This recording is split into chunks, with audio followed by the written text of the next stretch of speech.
Fresh morning. Daniel was still small for years, but he looked strong.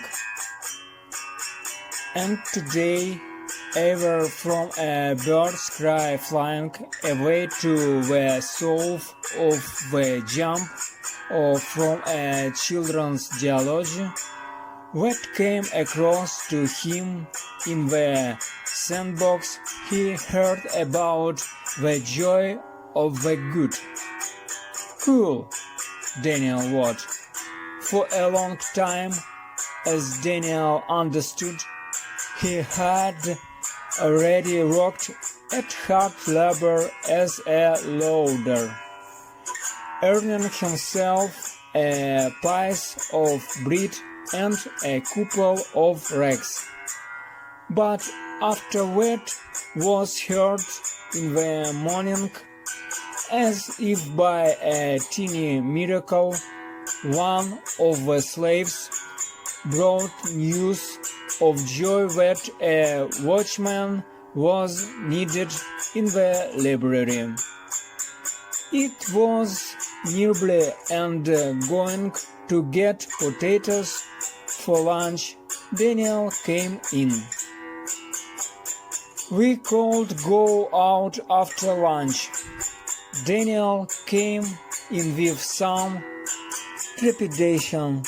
He heard leaving something insulting from the former colleagues, but he didn't care. The former will be swamped with a quagmire, and the new will grow into his heart.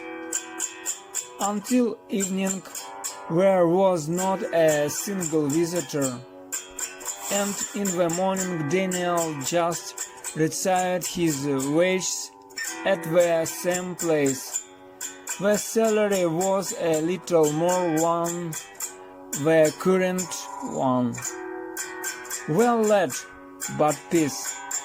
When in the dwelling where he lived, it was in a house where, as if by choice, almost all the insane lived.